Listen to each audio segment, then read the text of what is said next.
प्रधानमंत्री नरेंद्र मोदी को रोकने के इकलौते मकसद से बना इंडी गठबंधन अब धीरे धीरे दरक रहा।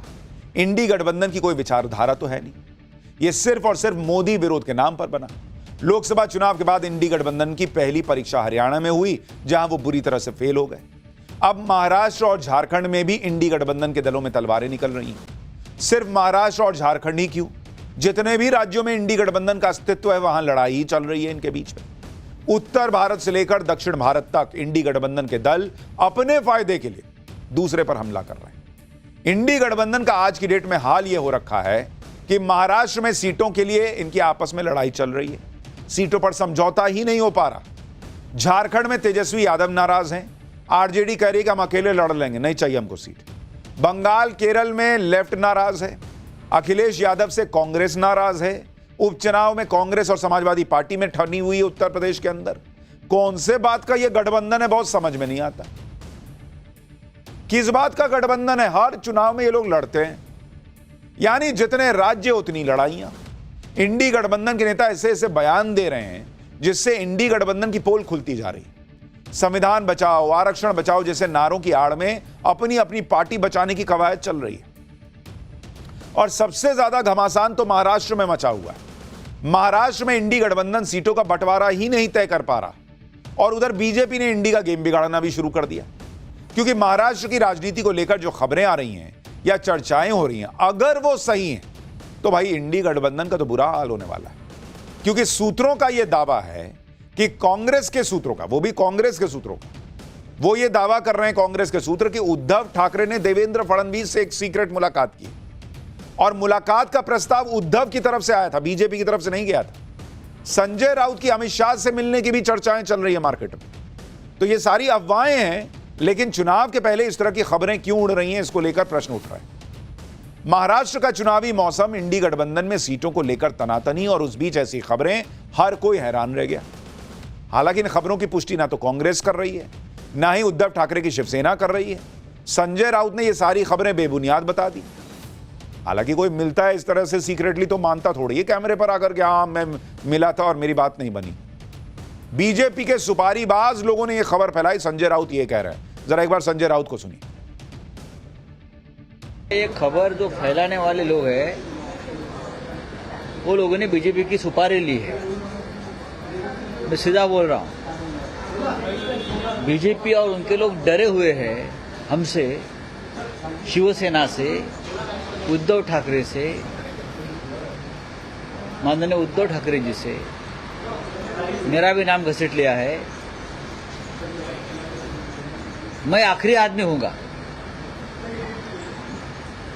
जो ये लोगों के झमेले में आ जाऊंगा, समझा? हमने जो इतना संघर्ष किया है, तो संघर्ष क्या उनके साथ जाने के लिए क्या है? संजय राउत तो साफ कह रहे हैं कि बीजेपी के साथ जाने का कोई सवाल ही नहीं उठता।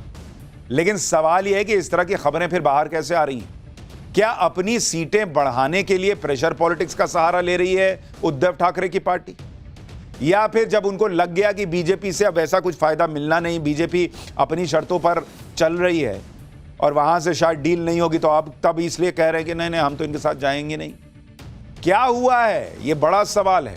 क्योंकि सूत्रों का कहना है कि शिवसेना उद्धव गुट की तरफ से यह खबर फैलाई गई कि वो महाविकास अघाड़ी से अलग हो सकते हैं। इस खबर पर कांग्रेस की तरफ से बयान आया है कि यह सब गलत है, महाविकास अघाड़ी में कोई मतभेद नहीं। या फिर कांग्रेस की तरफ से खबर फैलाई गई कि उद्धव और संजय राउत ने बीजेपी के किसी नेता से मुलाकात की। इस पर शिवसेना उद्धव गुट ने कहा कि जो ये खबरें फैला रहे हैं वो बीजेपी के एजेंट हैं। तो कैसा गठबंधन है तुम्हारा भाई कि एक दूसरे पर ही आरोप लग रहे हैं कि तुमने गलत फैला दी खबर, तुमने गलत फैला दी खबर। यानी एक दूसरे पे प्रेशर बना रहे हैं क्या कि ज्यादा सीटें ले सके, कि ना मैं चला छोड़ के अगर तुम नहीं दे रहे सीट तो। यानी सीट शेयरिंग में अपनी बात मनवाने और दबाव बनाने के लिए इस तरह की खबरें प्लांट की जा रही हैं क्या? शिवसेना शिंदे गुट के नेता संजय निरुपम का तो साफ कहना है कि कांग्रेस और उद्धव ठाकरे एक दूसरे के खिलाफ साजिश कर रहे हैं। सुनिए संजय निरुपम को, जो कुछ दिन पहले तक कांग्रेस में थे। फिर बताऊंगा कि कैसे उद्धव ठाकरे की शिवसेना के सुर बीजेपी को लेकर अब नरम भी दिखने लगे। उद्धव ठाकरे जी और उनके खास लोगों ने इस प्रकार का एक दुष्प्रचार किया इस प्रकार की झूठी खबरें फैलाई कि उनकी पार्टी यानी उबाठा महाविकास आघाड़ी से बाहर निकल रही। कांग्रेस को समझ में आ गया कि झूठ बोला जा रहा है। फिर कांग्रेस की तरफ से भी एक प्रकार का दुष्प्रचार किया गया कि हां जी, ये उद्धव ठाकरे, संजय राउत और बीजेपी के किसी नेता के बीच एक गुपचुप मीटिंग हुई है और ये बाहर निकल सकते हैं। आखिरकार उबाठा वाले निकल के बोले ये झूठी खबर है।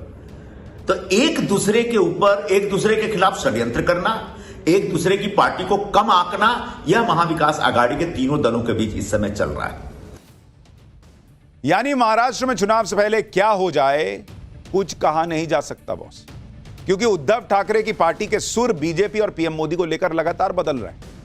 उद्धव ठाकरे की सांसद प्रियंका चतुर्वेदी ने पीएम मोदी की कुछ दिन पहले जम की तारीफ कर दी। एक इंटरव्यू में प्रियंका चतुर्वेदी से पूछा गया कि उनके पसंदीदा नेता कौन है। कोई भी सोचेगा, कहेंगे कि नहीं नहीं, उद्धव जी हमारे पार्टी के नेता, हमारे प्रिय नेता हैं। आदित्य ठाकरे को बोल देंगी बहुत होगा तो गठबंधन के नेता राहुल गांधी का नाम ले देंगी। ये यहां प्रियंका चतुर्वेदी कह दी कि आज के दौर में नरेंद्र मोदी जी मेरे पसंदीदा नेता हैं। पीएम मोदी ने बीजेपी की ज्यादातर जिम्मेदारियां अपने कंधों पर लेकर लोकसभा चुनाव जितवाया, उनमें कुछ तो खासियत होगी। पीएम मोदी को युवाओं और महिलाओं से कनेक्ट करने में महारत हासिल है। पीएम मोदी में कुछ खास बात। अब यही सब सुन के पब्लिक कह रही है कि बॉस, इसका मतलब शिवसेना जो है वो सिग्नल छोड़ रही है, जैसे एलियन का सिग्नल नहीं आता पोम पोम पोम पोम। अब यहां कनेक्ट होगा कि नहीं वो अलग बात है, क्योंकि बीजेपी बहुत आगे निकल गई। अब वो कह रही है कि कहां पीछे गाड़ी लें, तुमको बैठाएं। तो एक तो मसला ये चल रहा है कि क्या ऐसे ऐसे लिफ्ट मांग रहे हैं उद्धव ठाकरे बीजेपी की गाड़ी में बैठने के लिए। पसंदीदा नेता के सवाल पर प्रियंका चतुर्वेदी ने बाला साहब ठाकरे का नाम नहीं लिया, उद्धव ठाकरे का नाम नहीं लिया, शिवसेना के किसी नेता का नाम नहीं लिया, पीएम मोदी को अपना पसंदीदा नेता बता दिया। इसके भी कई मतलब निकाले जा रहे हैं। प्रियंका की तरह संजय राउत के बयान भी अलग अलग इशारे कर रहे हैं। संजय राउत ने तो आज कांग्रेस पर ही तंज कस दिया कि कांग्रेस तो दुनिया की सबसे बड़ी पार्टी बताते हुए कह दिया कि इतनी बड़ी पार्टी के साथ हम क्या बात करें। सुनिए संजय राउत कैसे एक तरह से कोहनी मार के बात कर रहे हैं कांग्रेस से। फिर आपको बताऊंगा कि महाराष्ट्र में सीट शेयरिंग का इनका मामला फंसा कहां है और बीजेपी क्या कर रही है।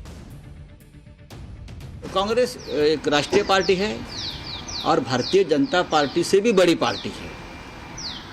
अब ये कांग्रेस तो हर विश्व में भी अनेक राष्ट्र में भी कांग्रेस के नाम से बहुत सी पार्टियां हैं, जैसे अफ्रीका में है और किसी, तो बड़ी पार्टी है, बहुत है बड़ी पार्टी के साथ हम क्या बात करें भाई। तो दिल्ली में उनका हाईकमांड है, उनसे बात हो रही है। महाराष्ट्र के सभी नेता हमारे मित्र हैं, जैसे Bharatiya Janata party international party है, इसलिए हमारी उनसे जमी नहीं ज़्यादा कभी। इंटरनेशनल पार्टी से हम क्या बात करें। तो संजय राउत को तो ऐसा लग रहा है कि बहुत तेज की मिर्ची लगी हुई है।